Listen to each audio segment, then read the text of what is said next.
નમસ્તે વિદ્યાર્થી મિત્રો, ધોરણ 12 વિષય રસાયણ વિજ્ઞાન પ્રકરણ નંબર 7 પી વિભાગના તત્વોની અંદર આપનું હાર્દિક સ્વાગત છે. આજના વિડીયો લેક્ચરની અંદર આપણે ફોસ્ફીન, તેની બનાવટ, ભૌતિક ગુણધર્મો અને રાસાયણિક ગુણધર્મોનો અભ્યાસ કરવાનો છે. એમાં સૌપ્રથમ ફોસ્ફીનની બનાવટ. ફોસ્ફીન છે એ કેલ્શિયમ ફોસ્ફાઇડની કેલ્શિયમ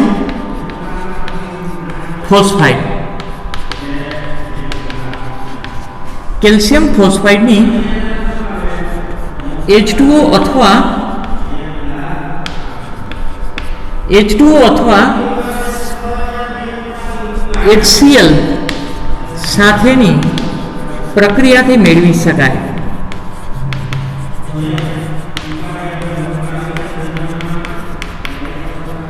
કેલ્શિયમ ફોસ્ફાઇડની H2O અથવા HCl સાથેની પ્રક્રિયાથી મેળવી શકાય.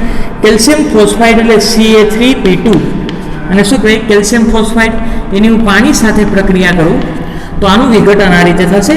આ ત્રણ સંખ્યા છે એના વીજભારમાં આવશે, વીજભારમાં આવશે 3 અને આ બે સંખ્યા આના વીજભારમાં આવશે Ca2+, પેલો ધન બીજો ઋણ. કેલ્શિયમ 3 છે અને ફોસ્ફરસ 2 છે, બરાબર. આનું વિઘટન આ રીતે થશે H+ અને OH-, H+ અને OH-. હવે એક ફોસ્ફરસને 3 હાઇડ્રોજનની જરૂર છે, તો 2 ને કેટલાની 6, તો અહીંયા 6 મૂકી દઉં, અહીંયા પણ 6 મૂકું અને બેને જોઈન્ટ કરી દઉં તો શું મળશે? PH3 phosphine. કેટલા મોલ? 2 મોલ. પ્લસ એક કેલ્શિયમને 2 OH-ની જરૂર છે, તો CaOH કેલ્શિયમ હાઇડ્રોક્સાઇડ મળશે. કેટલા મોલ? 3 મોલ. તો 3 × 6 OH થઈ ગયા. તો કેલ્શિયમ ફોસ્ફાઇડની પાણી સાથે પ્રક્રિયા કરો તો ફોસ્ફીન પ્રાપ્ત થાય. એવી જ રીતે હું HCl સાથે પ્રક્રિયા કરું, Ca3P2 એની HCl 6 મોલ સાથે HCl સાથે પ્રક્રિયા કરું તો આનું વિઘટન આ બે અહીંયા આવશે Ca2+. આ 3 સંખ્યા છે પીના વીજભારમાં P3-. એવા ફોસ્ફરસ કેટલા છે? 2. એવા કેલ્શિયમ કેટલા છે? 3. આનું વિઘટન કઈ રીતે થશે છોકરાઓ? 6H+ અને 6Cl-. આ બેને જોઈન્ટ કરજો, આ બેને તો શું થશે? PH3 કેટલા મોલ થશે? 2 મોલ. 2 મોલ ફોસ્ફીન પ્રાપ્ત થયું અને એક કેલ્શિયમ સાથે 2 Cl-ની જરૂર છે, તો CaCl2. કેટલા કેલ્શિયમ છે? 3. તો એ 3 મૂક દઉં, 3 × 6. આ રીતે મળી ગયું. આગળ પ્રયોગશાળાની અંદર જો બનાવવો હોય તો પ્રયોગશાળામાં નિષ્ક્રિય વાતાવરણમાં એટલે કે CO2 ના વાતાવરણમાં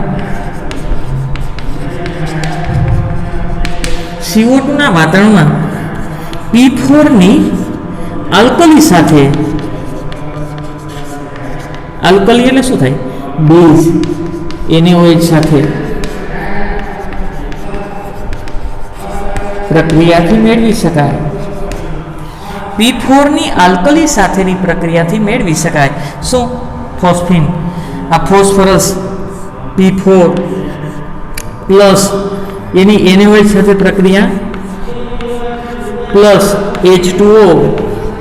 અહીં શું આવશે? નિષ્ક્રિય વાતાવરણ.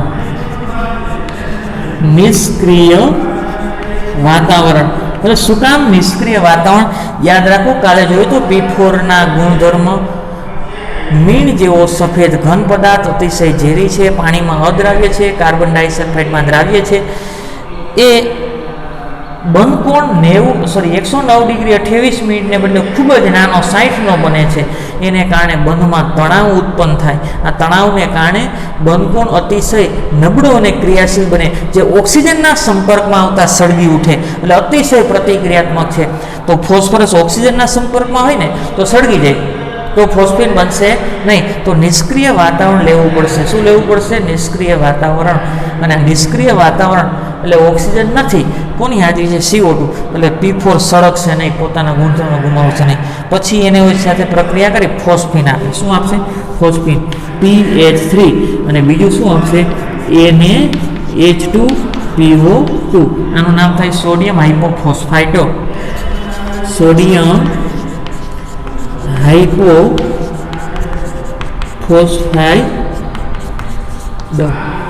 સોડિયમ હાઇપોફોસ્ફાઇડ આપશે.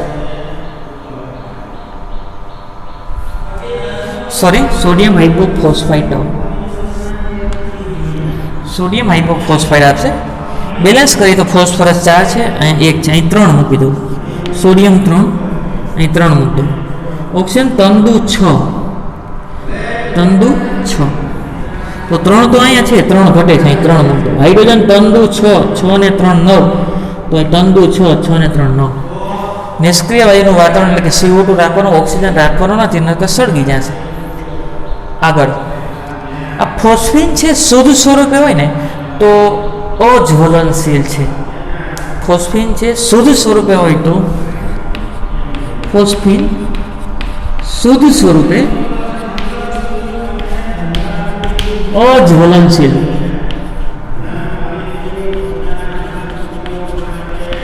અજ્વલનશીલ એટલે સળગતો નથી શુદ્ધ સ્વરૂપે, પણ અશુદ્ધ સ્વરૂપ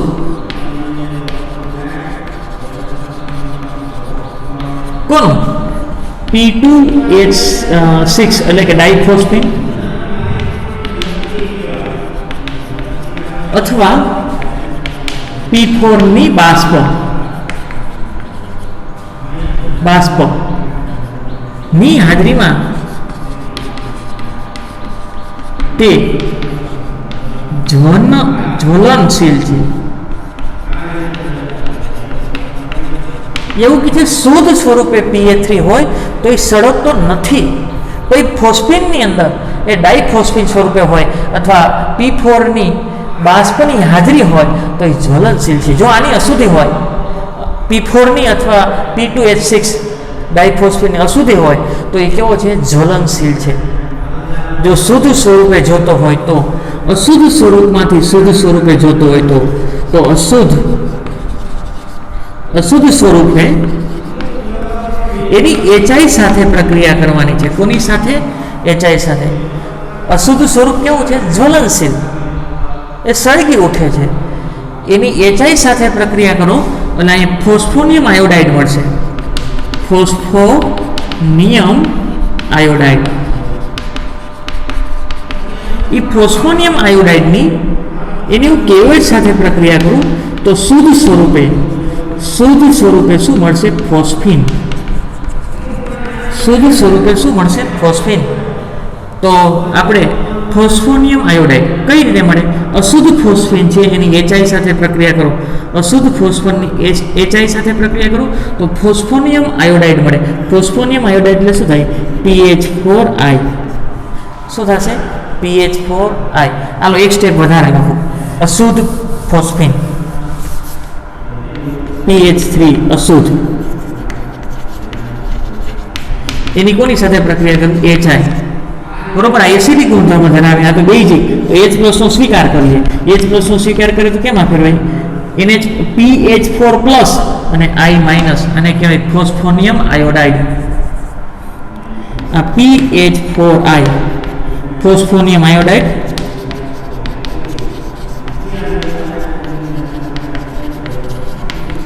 એ ફોસ્ફોનિયમ આયોડાઇડ છે એની KOH સાથે પ્રક્રિયા કરવાની છે. કોની સાથે? KOH. તો થાય શું? KI છૂટું પડી જશે, પ્લસ અહીંથી OH, અહીંથી એક H, H2O વધ્યું શું? PH3. ક્યાં સ્વરૂપે છે? શુદ્ધ સ્વરૂપે PH3 મેળવી શકાય. કેલ્શિયમ ફોસ્ફાઇડની પાણી સાથે અથવા HCl સાથેની પ્રક્રિયાથી ફોસ્ફીન મેળવી શકાય. બીજું, પ્રયોગશાળાની અંદર બનાવવું હોય તો CO2 ના વાતાવરણ એટલે કે નિષ્ક્રિય વાતાવરણની અંદર આલ્કલી સાથે ગરમ કરો તો ફોસ્ફીન પ્રાપ્ત થાય. બીજું યાદ રાખો, ફોસ્ફીન શુદ્ધ સ્વરૂપે હોય તો અજ્વલનશીલ છે, સળગતો નથી. પરંતુ અશુદ્ધ સ્વરૂપે ડાયફોસ્ફીન અથવા P4 ની બાષ્પની હાજરીમાં કેવો છે? જ્વલનશીલ, સળગી ઉઠે છે. તો અશુદ્ધમાંથી શુદ્ધ સ્વરૂપે જોતો હોય, અશુદ્ધ અજ્વલનશીલ સળગી જશે. તો આપણે શુદ્ધ સ્વરૂપે જોતો છે તો HI સાથે પ્રક્રિયા કરો, ફોસ્ફોનિયમ આયોડાઇડ મળશે. એની KOH સાથે પ્રક્રિયા કરો તો શુદ્ધ સ્વરૂપે શું મળશે? ફોસ્ફીન. આગળનો ટોપિક છે ફોસ્ફીનના રાસાયણિક ગુણધર્મો. ફોસ્ફીન PH3 પાણીમાં અતિ અલ્પ પ્રમાણમાં દ્રાવ્ય છે. પાણીમાં અલ્પ પ્રમાણમાં દ્રાવ્ય. શું કામ? એમોનિયા વધારે દ્રાવ્ય થાય હાઇડ્રોજન બંધને કારણે. અહીં હાઇડ્રોજન બંધની પ્રબળતા નથી હોતી એટલી બધી. એટલે દ્રાવ્ય તો થશે પણ અલ્પ પ્રમાણમાં દ્રાવ્ય થશે. આગળ ફોસ્ફીનનું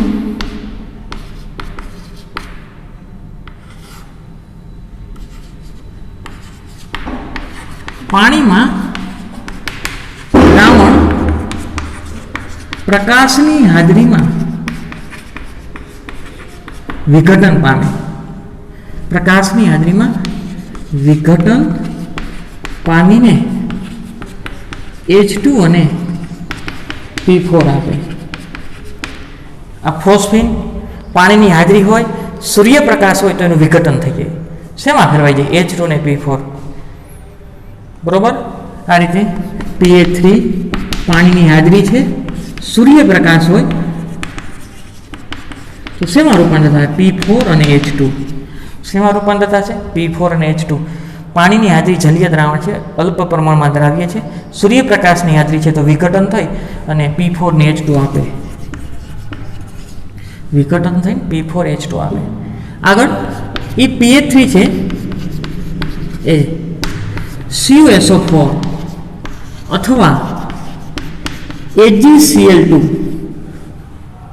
માં અવશોષણ કરવામાં આવે.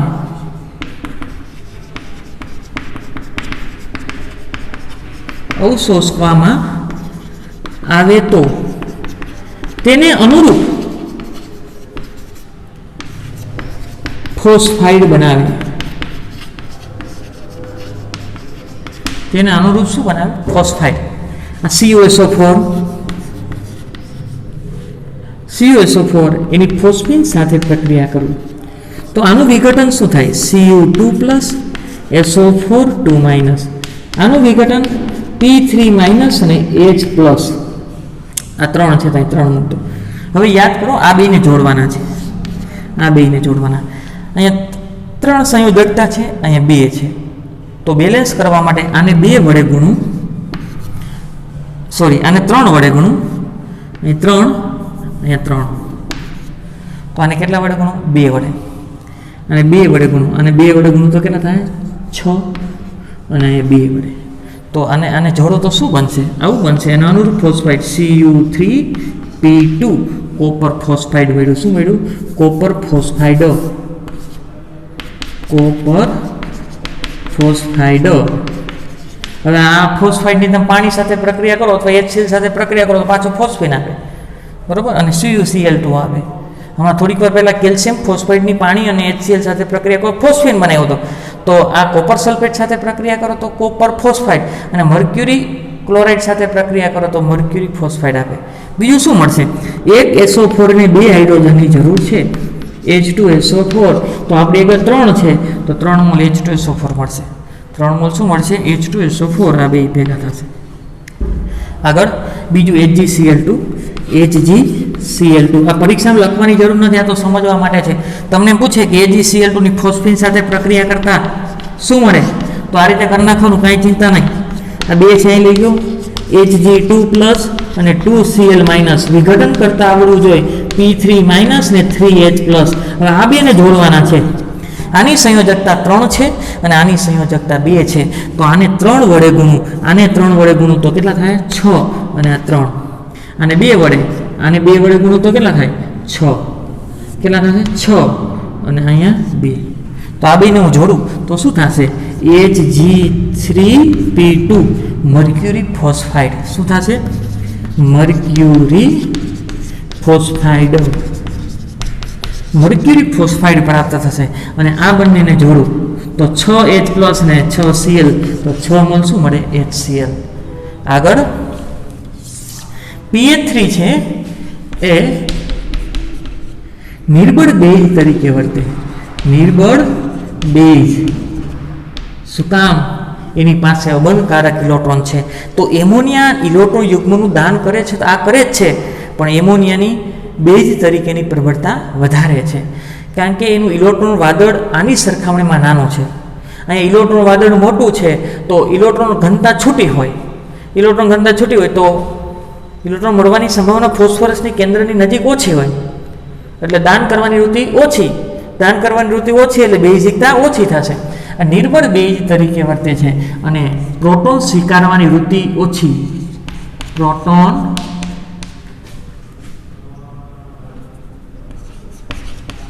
સ્વીકારવાની ક્ષમતા ઓછી એટલે કે નિર્બળ બેઝ છે. બરોબર.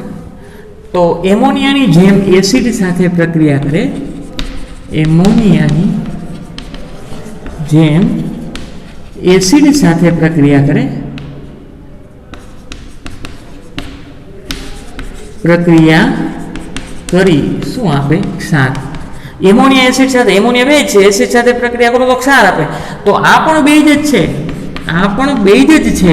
તો હું એસિડ સાથે પ્રક્રિયા કરું HBr તો શું આપશે? ક્ષાર. આ રીતે H પ્લસ અને Br માઇનસ, અને ઇલેક્ટ્રોનની જરૂર છે તો આપશે.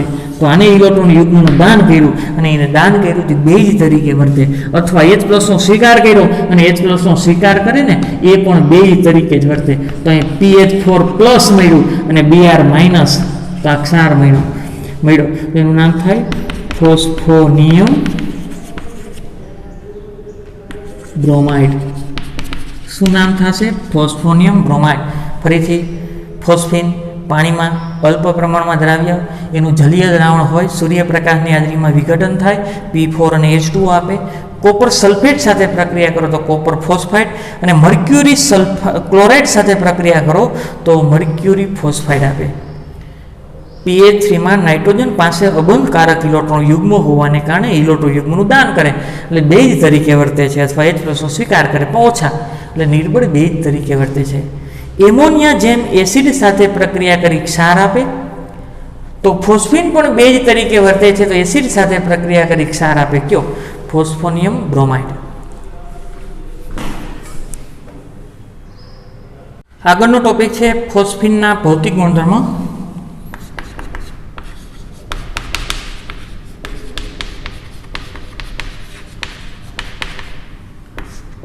ફોસ્ફિન એ સડેલી માછલી જેવી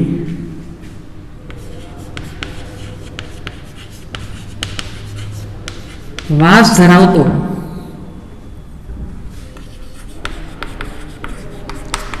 રંગવિહીન વાયુ છે. વાસ કેવી છે?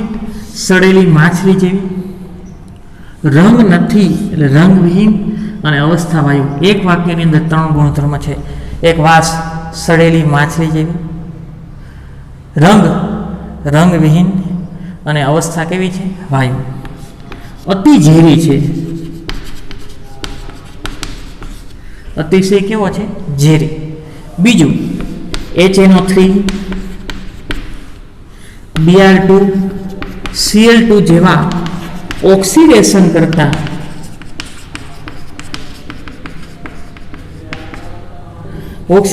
કરતાની બાષ્પના અલ્પ માત્રામાં સંપર્કમાં આવતા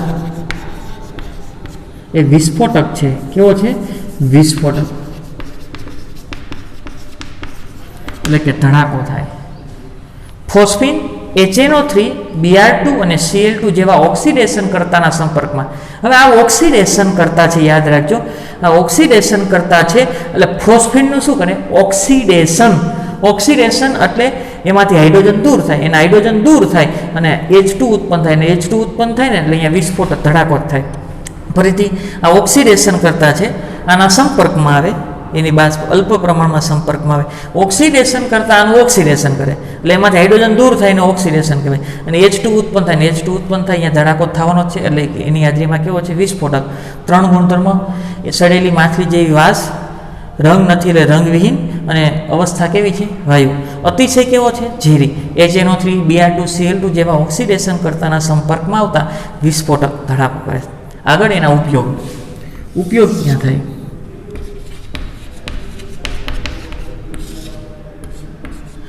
તે સ્વયંસ્ફુરિત દહનને કારણે તેના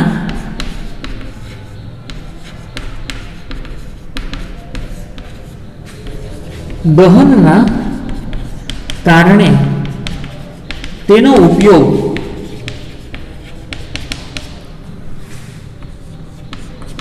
હોલ સિગ્નલની અંદર થાય.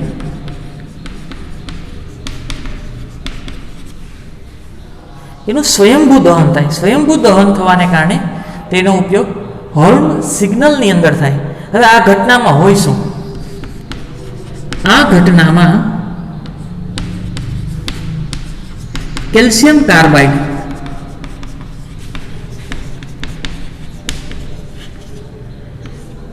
કાર્બાઇડ અને કેલ્શિયમ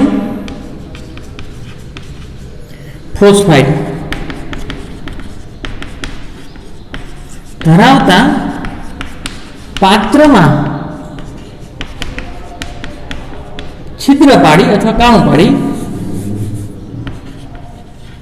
છિદ્ર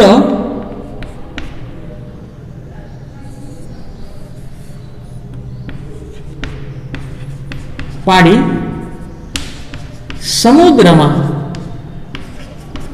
સમુદ્રમાં ફેંકવામાં આવે તો તેમાંથી ઉત્પન્ન થતો એસિટિલિન વાયુ તેમાંથી ઉત્પન્ન થતો એસિટિલિન વાયુ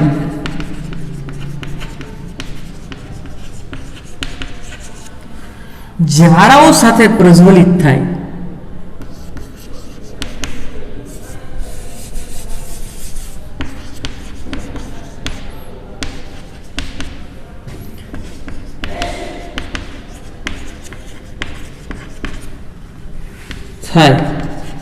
જે સિગ્નલ તરીકેનું કામ કરે.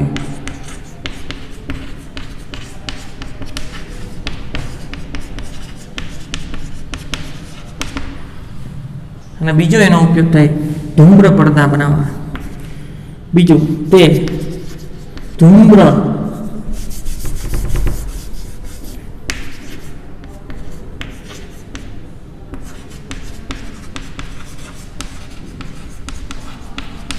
પડદા એટલે મોટા થિયેટરની અંદર અથવા હોસ્પિટલની અંદર અથવા મોલની અંદર સ્મોક ડિટેક્ટર હોય, ધુમાડાને ડિટેક્ટ કરે, એને શું કહેવાય? ધૂમ્ર પડદા. આગળ આ હોલ્મ્સ સિગ્નલ છે.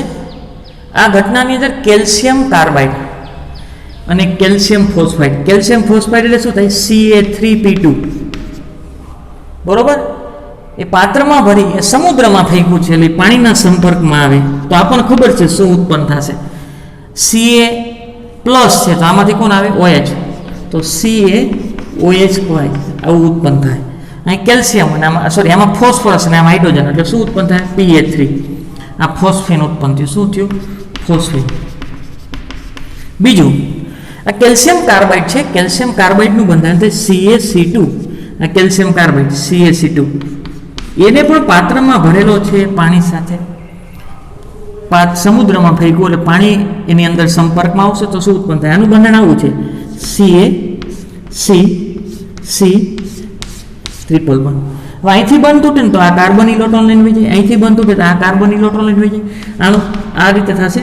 2 લઈ લો, 2H+ અને 2OH-. તો OH અને Ca2+ ને 2OH તો આવું થશે CaOH2. એક આવું ઉત્પન્ન થશે, એક હાઇડ્રોજન અહીંયા આવી આવશે ને એક અહીંયા આવી આવશે તો આવું ઉત્પન્ન થાય CH3+1CH. આનું નામ થાય ઇથાઇન અથવા એસિટિલિન.